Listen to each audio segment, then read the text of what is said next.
ഒരു mixed juice തയ്യാറാക്കുന്നൊരു video ആണ് ഇന്ന് ചെയ്യാൻ പോകുന്നത്. Welcome back to Lysas and vlog. ഈ കടുത്ത വേനലിൽ നമുക്ക് കഴിക്കാൻ പറ്റിയ നല്ലൊരു ജ്യൂസാണ് തയ്യാറാക്കുന്നത്.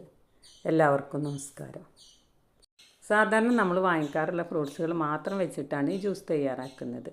അതിനായിട്ട് ഇതാ ഒരു ആപ്പിൾ കട്ട് ചെയ്തിട്ട് അത് ഇട്ട് കൊടുക്കുന്നുണ്ട്. അതേപോലെ ഒരു മാങ്ങ ഇട്ട് കൊടുക്കുന്നുണ്ട്. ഈ മാങ്ങ വീട്ടിൽ തന്നെ ഉണ്ടായ മാങ്ങയാണ്. അതേപോലെ ഒരു 10 ഈത്തപ്പഴം കഴുകി കുരുവൊക്കെ കളഞ്ഞിട്ട് അതിട്ട് കൊടുക്കുന്നുണ്ട്. അതേപോലെ ഒരു പപ്പായയുടെ കഷ്ണം കൂടെ ഇതിലിട്ട് കൊടുക്കുന്നുണ്ട്. തൊലിയൊക്കെ കളഞ്ഞിട്ട് കട്ട് ചെയ്ത് വെച്ചിട്ടുണ്ട്, അതിട്ട് കൊടുക്കുന്നുണ്ട്. അതേപോലെ ഒരു തണ്ണിമത്തൻ്റെ പീസും കൂടെ ഇതിലിട്ട് കൊടുക്കുന്നുണ്ട്. ഇവയെല്ലാം കൂടി നമ്മളൊന്ന് മിക്സ് ചെയ്തിട്ട് ജ്യൂസ് തയ്യാറാക്കാൻ പോവുകയാണ്.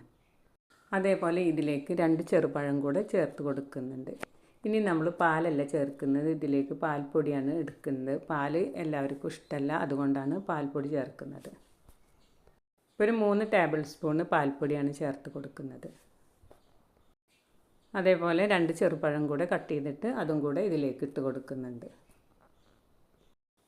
ഇനി മധുരത്തിന് വേണ്ടിയിട്ട് നന്നാരി സർബത്തുണ്ട്, അതാണ് ഒഴിച്ച് കൊടുക്കുന്നത്. നന്നാരിയുടെ ഒരു ടേസ്റ്റും കിട്ടും, അതേപോലെ മധുരത്തിനും വേണ്ടിയിട്ടാണ് ചെയ്യുന്നത്. 1.5 ടേബിൾ സ്പൂൺ പഞ്ചസാര ഇട്ട് കൊടുക്കുന്നുണ്ട്. ഇതിലുള്ള ഫ്രൂട്ട്സുകളെല്ലാം മധുരമുള്ളതാണ്, അതുകൊണ്ട് നമുക്ക് മധുരത്തിൻ്റെ ആവശ്യം ഇല്ല. മധുരം ഉപയോഗിക്കാൻ ഇഷ്ടമില്ലാത്തവരാണെന്ന് വെച്ചാൽ തീരെ മധുരം ചേർക്കേണ്ട ആവശ്യമില്ല. അതേപോലെ നന്നാരി സർബത്തും ചേർക്കേണ്ട ആവശ്യമില്ല, ഫ്രൂട്ട്സിലുള്ള മധുരം മാത്രം മതിയാവും. ഇനി ഇതിലേക്ക് ഞാൻ 1 ഗ്ലാസ് വെള്ളം ഒഴിച്ച് കൊടുത്തിട്ടുണ്ടാവും. ഇനി നമുക്ക് ജ്യൂസ് തയ്യാറാക്കാം. ഡേറ്റ്സും പപ്പായയും അതേപോലെ പഴമൊക്കെ ചേർത്ത് വരുമ്പോൾ ജ്യൂസിന് നല്ല കട്ടി കൂടും, അതുകൊണ്ടാണ് വെള്ളം ചേർത്തിട്ട് തന്നെ നമുക്ക് അടിക്കാൻ പറ്റുള്ളൂ, അല്ലെങ്കിൽ ഇത് കട്ടായിട്ടിരിക്കും. വെള്ളമൊക്കെ ഓരോരുത്തരുടെ ആവശ്യത്തിനനുസരിച്ച് ചേർത്ത് കൊടുക്കാവുന്നതാണ്. ഇത് നമ്മൾ ജ്യൂസ് മെഷീനിൽ വെച്ചിട്ടാണ് ജ്യൂസ് തയ്യാറാക്കുന്നതെങ്കിൽ 2-3 പ്രാവശ്യമൊക്കെ ഇട്ട് കൊടുക്കേണ്ടി വരും. ബ്ലെൻഡർ കയ്യിലുള്ളത് കൊണ്ട് അത് വെച്ചിട്ടാണ് ജ്യൂസ് തയ്യാറാക്കുന്നത്. അപ്പോൾ നമുക്ക് എളുപ്പത്തിൽ തന്നെ ജ്യൂസ് തയ്യാറാക്കിയെടുക്കാം.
നമ്മുടെ ജ്യൂസ് തയ്യാറാക്കൽ കഴിഞ്ഞു. ഇതിലേക്ക് കുറച്ച് കസ്കസ് കുതിർത്തിയിട്ട് ഇട്ട് കൊടുത്തിട്ടുണ്ട്. അതേപോലെ കുറച്ച് ഐസ് ക്യൂബും കൂടി ഇട്ട് കൊടുക്കുന്നുണ്ട്.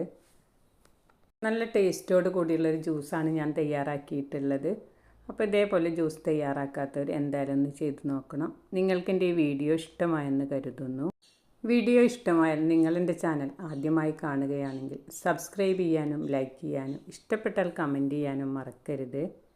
മറ്റൊരു വീഡിയോയുമായി വരാൻ ശ്രമിക്കാം. Thanks for watching.